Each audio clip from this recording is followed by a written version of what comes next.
तो देखिए भाई, नेक्स्ट जो टॉपिक है आज हमारा, लिखे हेडिंग बना के, colligative property. Colligative property.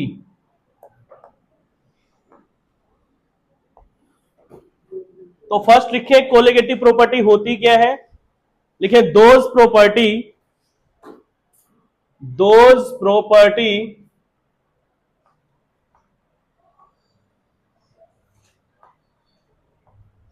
which depends on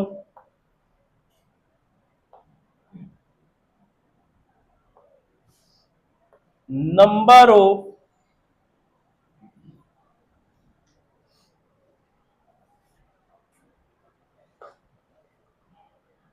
solute particle, number of solute particle do not depend on nature of solute particle।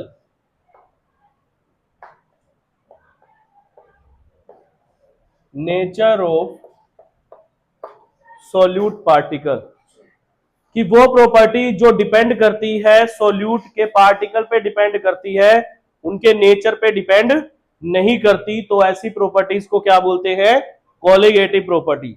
तो ये हमारे पास है चार का। फर्स्ट लिखें relative lowering of vapour pressure, relative lowering of vapour pressure. Second है osmotic pressure,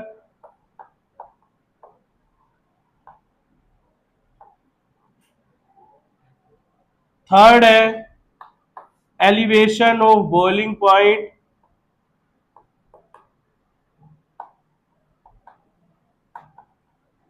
और fourth है depression of freezing point.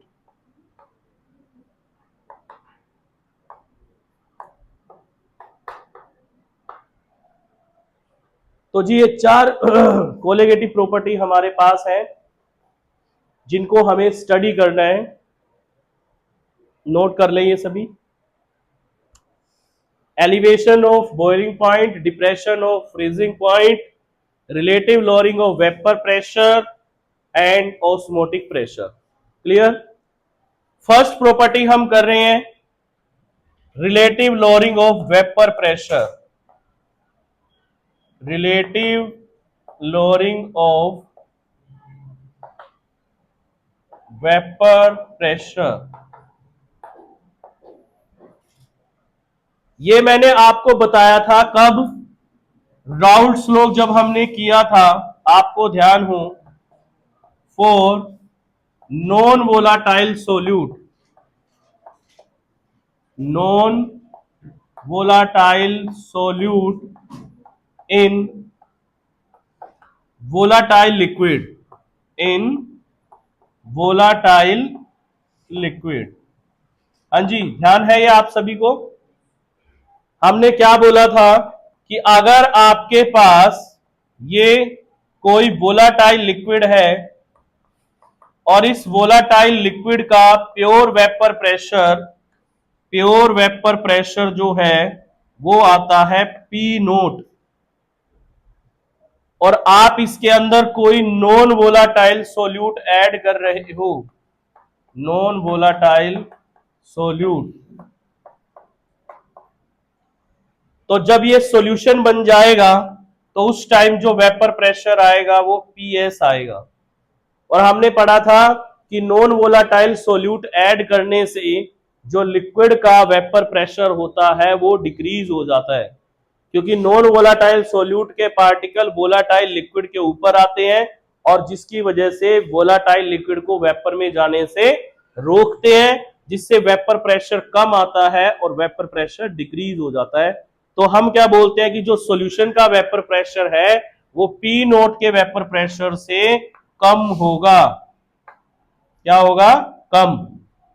Clear है। और इसी के बे हमने बोला था कि इनके बीच का जो डिफरेंस है इसको हम बोल देते हैं क्या? Lowering of vapour pressure. क्या बोलते हैं? लोअरिंग ऑफ वेपर प्रेशर, कि वेपर प्रेशर लो हो गया, है ना।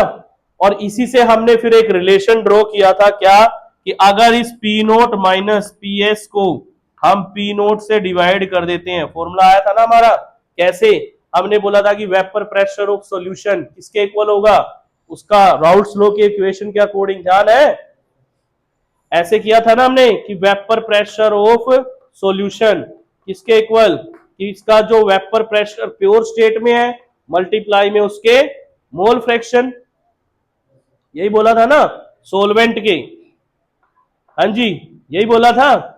फिर हमने बोला था कि अगर वेपर प्रेशर सोलवेंट का निकालें तो हमने बोला था कि वेपर प्रेशर जो सोलवेंट का होगा वो किसके इक्वल होगा, वो होगा वेपर प्रेशर ऑफ सॉल्यूशन के, क्यों, क्योंकि हमने बोला था कि जो सॉल्यूशन का वेपर प्रेशर है वो सोलवेंट पे ही डिपेंड कर रहा है, सोल्यूट पे डिपेंड नहीं करता, जिसकी वजह से हमने ये रिलेशन बनाया था कि P naught sorry P S is equal to P naught into में एक्स सोलवेंट की, है ना, सोलवेंट यानी ए, ध्यान है ये।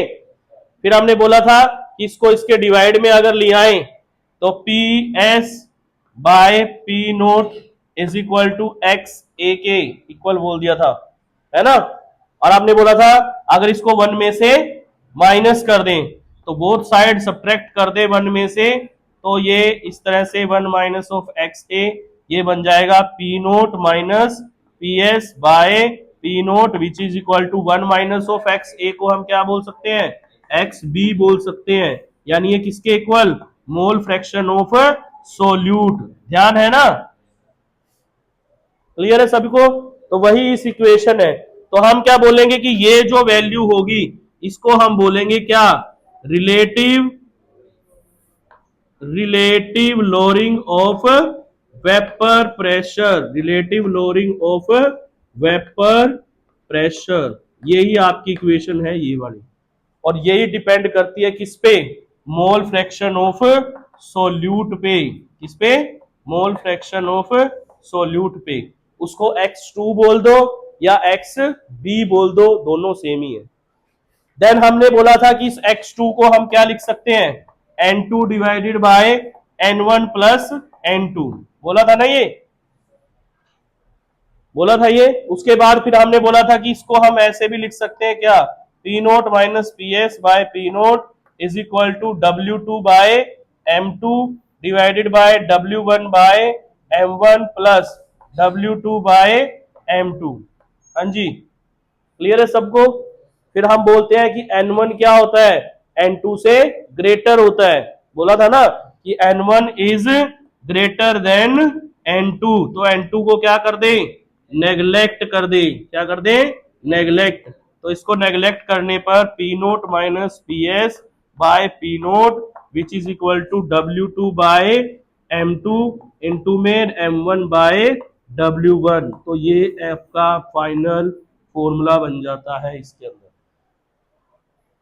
क्लियर है जी सबको, क्लियर है सबको, अरे हाँ ना कुछ बोलो करो, गूंगे हो क्या, ठीक है।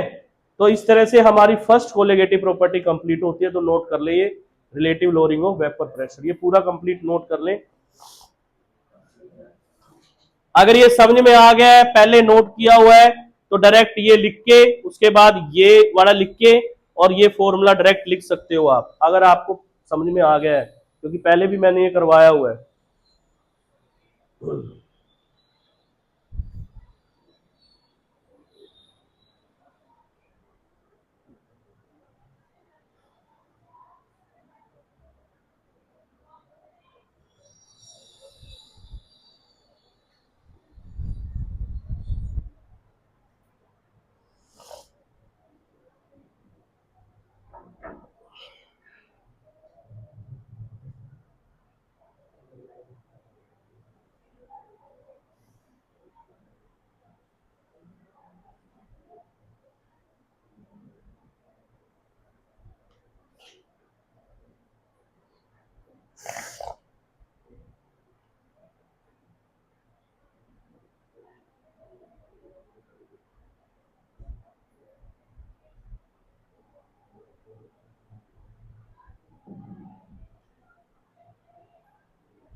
कर दिया भाई नोट? ये ऊपर वाला तो कर दूं ना?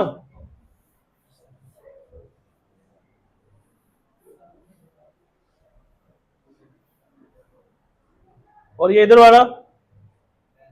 हाँ जी, तो फटाफट करो ना जल्दी। ये इधर वाला कर दूं या नहीं?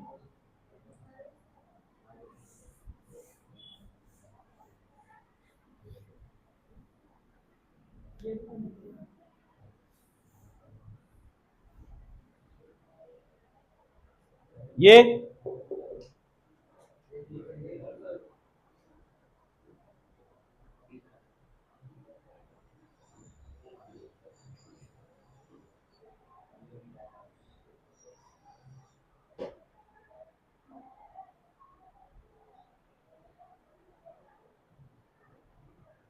हाँ भाई कर दूं ये मिडिल वाला?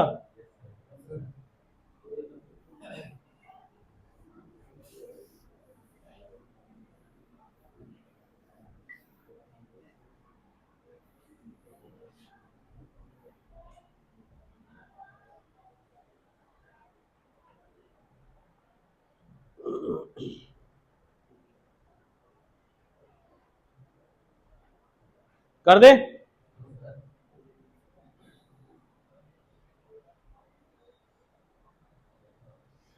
कर ले।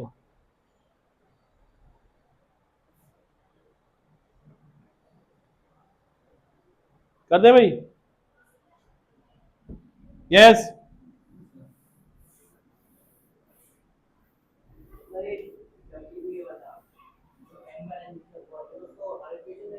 नहीं, वो बताऊंगा किसमें करना है किसमें नहीं करना। क्लियर है भाई सबको? First colligative property. नेक्स्ट देखें, नेक्स्ट है हमारे पास ऑस्मोटिक प्रेशर। ऑस्मोटिक प्रेशर,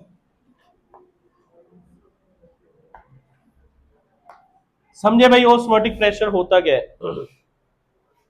इससे पहले मैं आपको दो चीजें बता रहा हूं। एक तो बता रहा हूं डिफ्यूजन, और एक बता रहा हूं ओस्मोसिस क्या होता है। समझे भाई एक बात? डिफ्यूजन क्या होता है और ओस्मोसिस क्या होता है, समझे? डिफ्यूजन का मतलब होता है कि मान लीजिए अगर आपके पास वाटर है एक बीकर में और आपने उसमें इंक डाल दी, तो आप देखते हो थोड़ी देर के बाद वो सारे का सारा जो सॉल्यूशन है वो इंक के कलर जैसा हो जाएगा, ब्लू, जो भी इंक आपने डाली है। तो डिफ्यूजन में क्या होता है कि जो सोल्यूट और सोलवेंट के पार्टिकल है वो दोनों एक दूसरे की तरफ मिक्स होते हैं। डिफ्यूजन में सोल्यूट एंड सोलवेंट के पार्टिकल जो है वो दोनों एक दूसरे की तरफ मूवमेंट करते हैं, एक दूसरे में मिक्स होते हैं, ठीक है ना? तो डिफ्यूजन को हम क्या बोलते हैं? The spontaneous flow of, the spontaneous, note कर लें, spontaneous flow of solute and solvent particle, solute and solvent particle are mixed together, are mixed together, mixed together from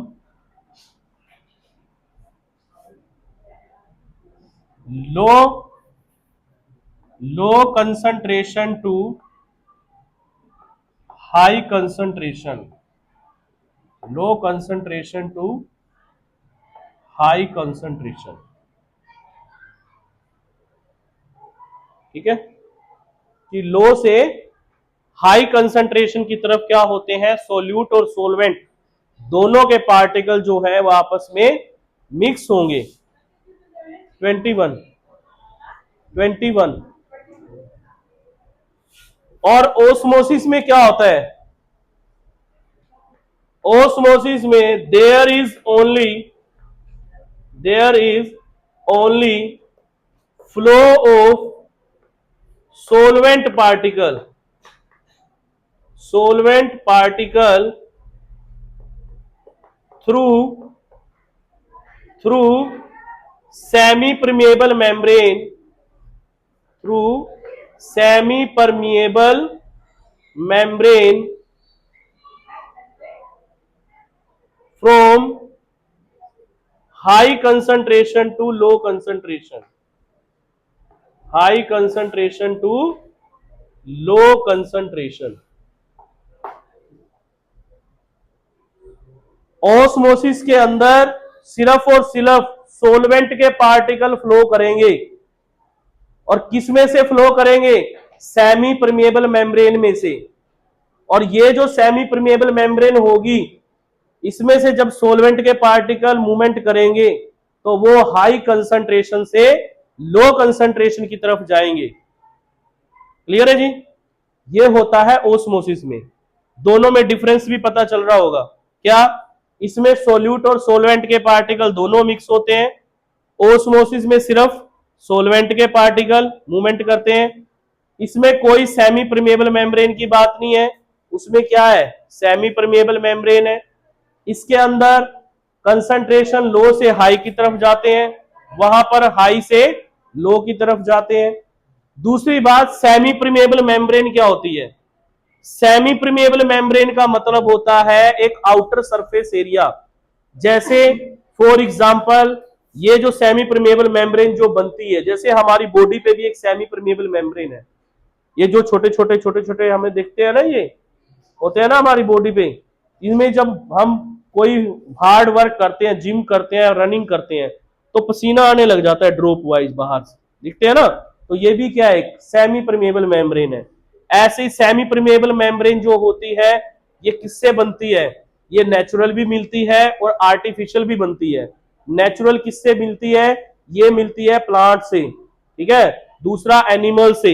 animal में जो सबसे ज्यादा यूज करते हैं वो करते हैं पिग ब्लैडर, मतलब सुअर की चमड़ी से जो बनती है, ठीक है ना। आर्टिफिशियल्स में हम काफी यूज करते हैं, जैसे फेरोसाइनाइड की भी यूज करते हैं, ठीक है ना।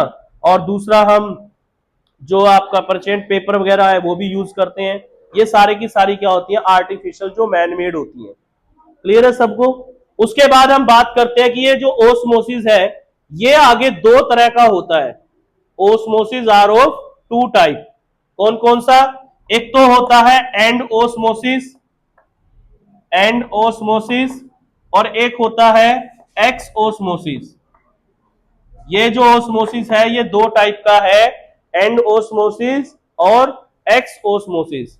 एंड ओस्मोसिस में क्या होता है कि flow of solvent particle inside, और इसमें जो फ्लो होता है, फ्लो ऑफ सोलवेंट पार्टिकल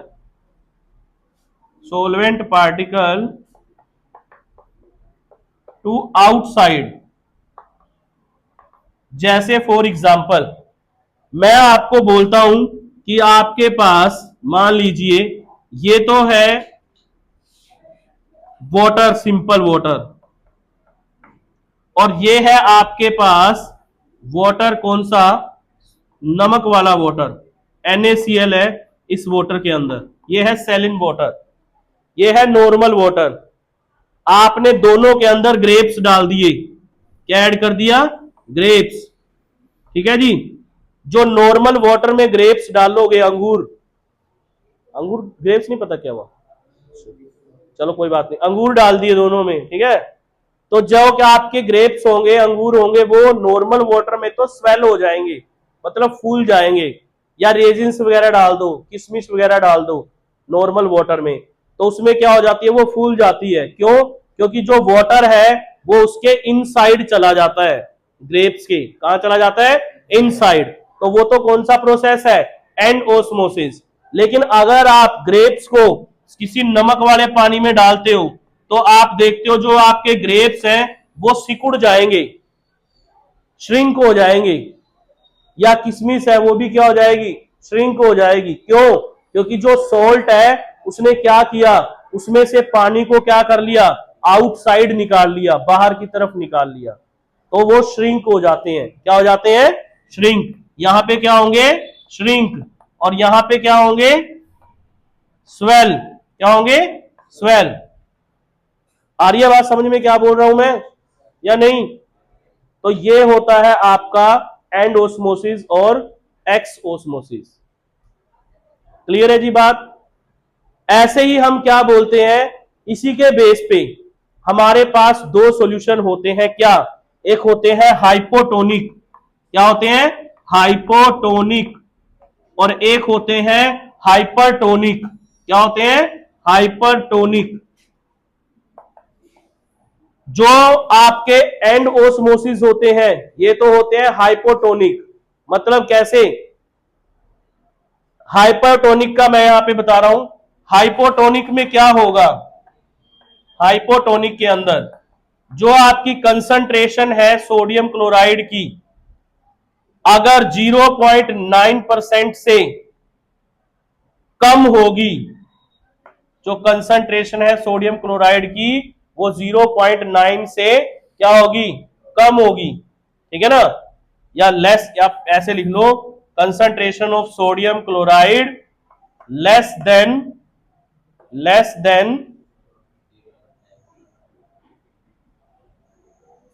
0.9%। ठीक है जी? तो वो अगर उस सॉल्यूशन में आप क्या रखते हो, आरबीसी रखते हो। आरबीसी का मतलब रेड ब्लड सेल। तो वो जो आरबीसी होगी वो क्या हो जाएगी, स्वेल हो जाएगी, और क्या हो जाएंगी, ब्रस्ट, मतलब फूट जाएंगी।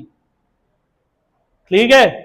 अगर आप हाइपरटोनिक के अंदर रखते हो, हाइपरटोनिक, हाइपरटोनिक में क्या होगी, जो सोडियम क्लोराइड की कंसंट्रेशन है वो क्या हो, 0.9% से ज्यादा है।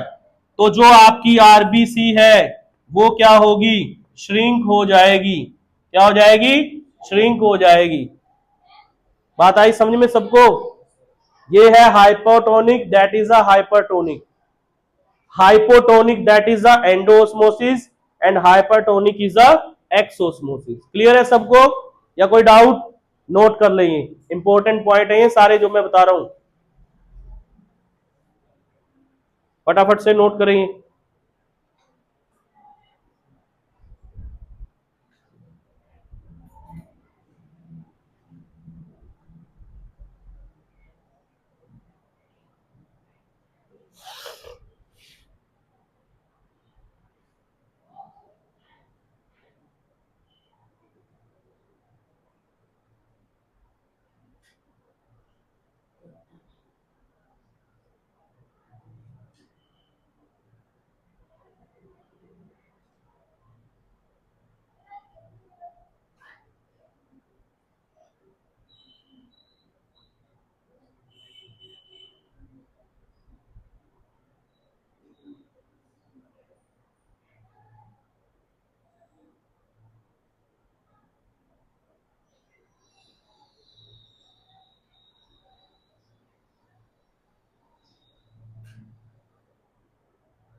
हाँ जी, कर दू रफ,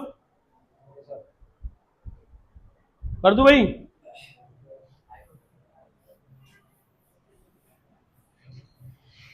ये कर दू इधर वाला।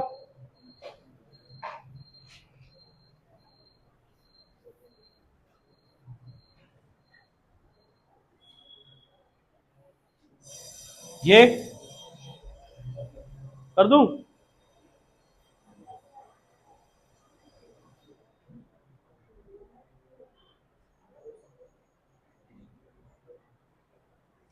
कर दू भाई।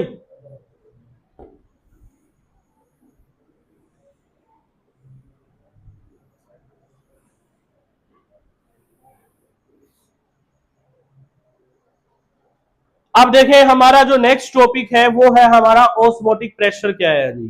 तो देखें भाई, हम क्या बोल रहे हैं कि मान लीजिए ये आपके पास एक कंटेनर है, समझे ध्यान से, ये एक आपके पास कंटेनर है, आपने इसके बीच में ये लगा दी है semi permeable membrane. Semi permeable membrane, SPM। इधर हमने क्या लिया, इधर हमने लिया प्योर वाटर, क्या लिया, प्योर वाटर, और यहां पर हमने लिया कॉपर सल्फेट का एक्वस सॉल्यूशन, कॉपर सल्फेट का एक्वस सॉल्यूशन। हमने इस पर एक पिस्टन लगा दी यहां पे, ठीक है जी। अब देखें क्या होगा, हमें पता है कि जो ओस्मोसिस होता है, ओस्मोसिस में सिर्फ और सिर्फ क्या फ्लो करते हैं, सोलवेंट के पार्टिकल, क्या फ्लो करते हैं, सोलवेंट के पार्टिकल। सोलवेंट कौन है इसमें, सोलवेंट क्या है, वाटर, यहां भी वाटर है सोलवेंट, और यहां भी क्या है, वाटर, क्योंकि वाटर हमने क्या लिया, कॉपर सल्फेट का एक्वस सॉल्यूशन लिया है ना, तो कॉपर सल्फेट सोल्यूट है और वाटर क्या है, सोलवेंट, यहां पे ओनली वाटर है। तो मैं आपसे पूछूं, क्या इधर से इधर ज्यादा वाटर के मॉलिक्यूल फ्लो करेंगे या इधर से इधर ज्यादा फ्लो करेंगे, राइट से लेफ्ट या लेफ्ट से राइट, राइट से लेफ्ट की तरफ ज्यादा फ्लो करेंगे, हाँ जी करेंगे ना। क्यों फ्लो करेंगे, क्योंकि यहां पे क्या है, सोल्यूट के पार्टिकल टकराएंगे सोलवेंट से, है ना। सोलवेंट के पार्टिकल्स छोटे होते हैं, सोल्यूट के पार्टिकल बड़े होते हैं, इसलिए वो यहां पे आने से, इसकी कंपेयर में अगर एक सेकंड में यहां से 10 एटम्स या मॉलिक्यूल वाटर के इधर जा रहे हैं, तो इधर से सिर्फ 2 या 3 जा पाएंगे। समझ में आ रही है बात। तो ये है सोलवेंट के पार्टिकल फ्लो कर रहे हैं कहां पे, सोलवेंट के पार्टिकल जो है वो फ्लो कर रहे हैं कहां पे, सोलवेंट से सॉल्यूशन की तरफ, सोलवेंट से सॉल्यूशन की तरफ। क्लियर है। होगा क्या कि यहां पर कंसंट्रेशन क्या है, ज्यादा है सोलवेंट की, और यहां पे कंसंट्रेशन क्या है, कम है। तो होगा ये कि जब इसका लेवल बढ़ता रहेगा बढ़ता रहेगा, तो एक टाइम आएगा ये यहां पे पहुंच जाएगा बिल्कुल। तो हमें क्या करना पड़ेगा, यहां पर पिस्टन लगा के क्या करना पड़ेगा, प्रेशर देना पड़ेगा, ताकि और ज्यादा सोलवेंट के पार्टिकल सॉल्यूशन में ना आ पाए। जितने चाहिए थे आगे, अब ये कोई कंटिन्यू आते ही रहेंगे, है ना, एक लिमिट तो होती है हर चीज की, या नहीं। तो यहां पर जब हम प्रेशर अप्लाई करेंगे ताकि ये सोलवेंट के पार्टिकल इसमें ना आ पाए, तो जो आपने ये प्रेशर अप्लाई किया है सोलवेंट के पार्टिकल को सॉल्यूशन में आने से रोकने के लिए, उस प्रेशर को हम क्या बोलेंगे, ऑस्मोटिक प्रेशर। क्या बोलेंगे, ऑस्मोटिक प्रेशर। समझ में आ गई बात सभी को। तो लिखें इसमें कि ऑस्मोटिक प्रेशर क्या होता है, द मिनिमम, लिखें the minimum pressure, the minimum pressure exerted on solution that solution to prevent the solvent particle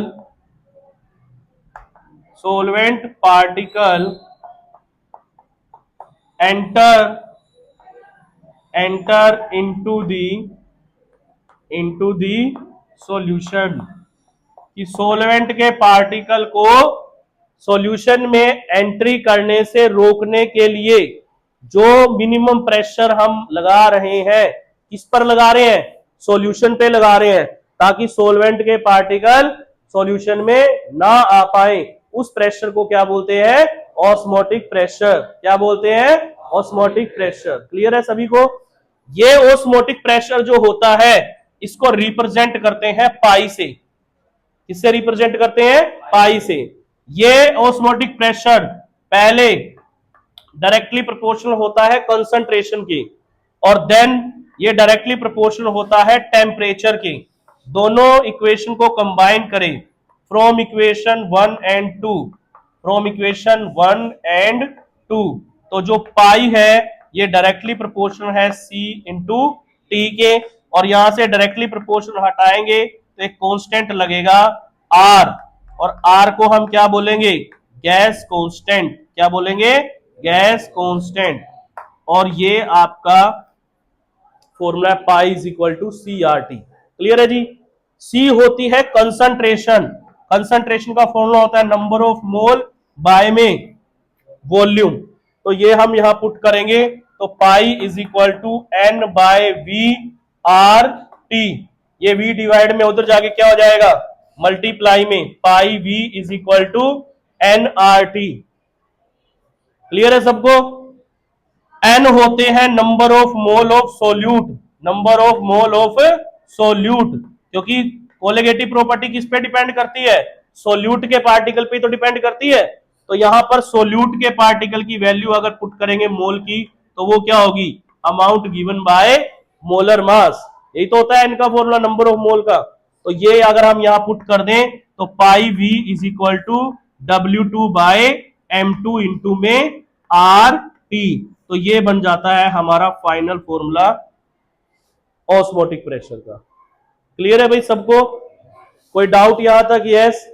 उसके बाद समझें, अगर फॉर एग्जांपल मैं यहां पर जो अप्लाइड प्रेशर किया है, ठीक है ना, अगर वो प्रेशर ज्यादा लग जाए, if applied pressure is greater than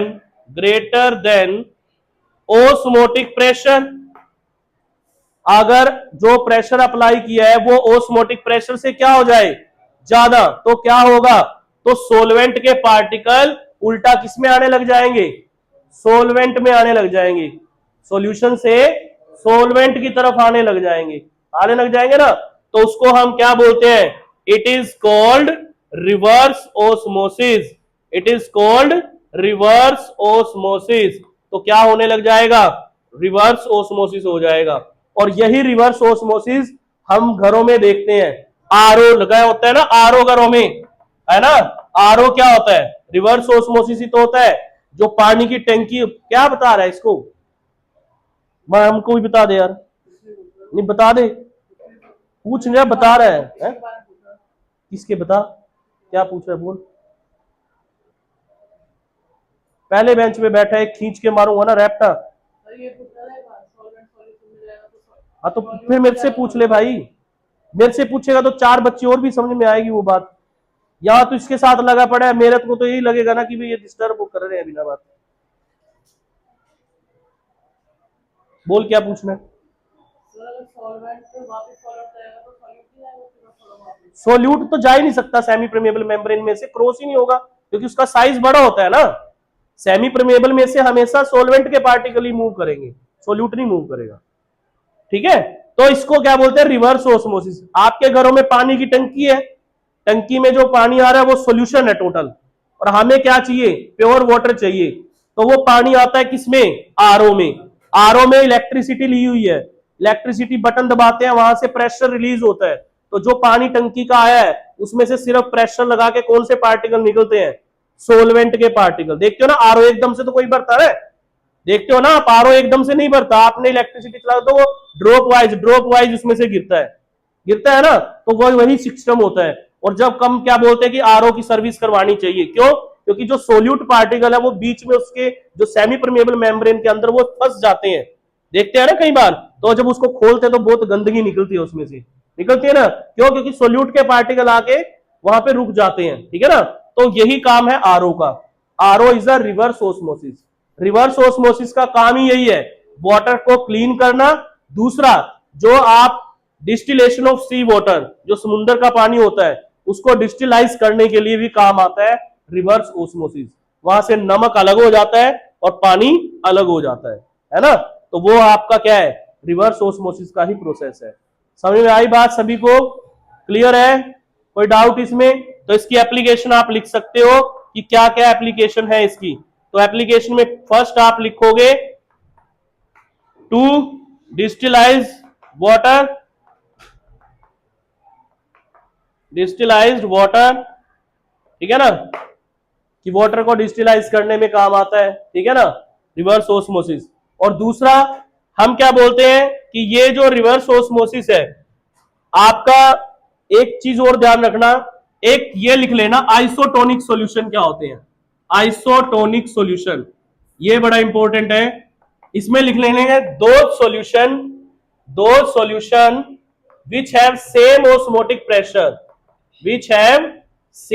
osmotic pressure, जिनका ओस्मोटिक प्रेशर सेम होता है, उन सॉल्यूशन को आइसोटोनिक सॉल्यूशन बोलते हैं। ये भी नोट कर लेना भाई, ठीक है। तो ये आपका रिवर्स ऑस्मोसिस, ये नोट कर लें। इसी के साथ आपकी ये प्रॉपर्टी कंप्लीट है। और इस ऑस्मोसिस के एग्जांपल आप घरों में भी देखते हो काफी। क्या? जैसे पहले हम घर में अचार बनाते थे, अचार बनाते हैं ना, आम का अचार वगैरह, तो उस आम को काटते हैं, उसको नमक लगा के धूप में रखते हैं, कुछ दिन के लिए रखते हैं ना। क्यों रखते हैं? ताकि जो नमक है वो उसके पानी को क्या कर दे, बाहर निकाल दे, है ना। तो इसलिए वो आप देखते हो जब पहले आम को काट के नमक लगा के रखते हैं तो वो बड़े बड़े होते हैं, लेकिन जब उसको हम एक या दो दिन बाद धूप में से उठाते हैं तो वो बिल्कुल सिकुड़ जाते हैं, है ना। क्यों? क्योंकि पानी क्या, जो नमक है उसने क्या कर लिया, पानी को एब्जॉर्ब कर लिया, बाहर निकाल दिया। तो वो भी किसका एग्जाम्पल है? ओस्मोसिस का एग्जाम्पल है। या आप देखते हो जो आम होते हैं, बिना मौसम के भी आम मिल जाते हैं, जो स्टोर करके रखते हैं आम को, है ना। वो क्या, वो भी ऐसे स्टोर करते हैं उसको, चारों तरफ क्या करते हैं, उसको इसी तरह से ओस्मोसिस के प्रोसेस के अकॉर्डिंग प्रिजर्व रखते हैं, ठीक है ना। दूसरा आप बोल सकते हो कि जो क्या बोलते हैं, ये आइसक्रीम वाले हैं, है ना, आइसक्रीम वाले जो होते हैं, वो जो आइसक्रीम के रैपर्स लगे होते हैं, उसके चारों तरफ भी एक सॉल्यूशन लगा के रखते हैं, ठीक है ना, ताकि वो पिघले ना प्रॉपर, ठीक है ना। तो वो भी क्या है, ओस्मोसिस के एग्जांपल है। तो इस तरह से आपका ये पार्ट कंप्लीट है। कोलिगेटिव प्रॉपर्टी, इसके न्यूमेरिकल दे रखे हैं एनसीईआरटी वगैरह में, वो आपने प्रैक्टिस करने हैं। जो डाउट वाउट होगा वो पूछ लेना है, ठीक है जी। तो ये टॉपिक आपने पढ़ के आना है।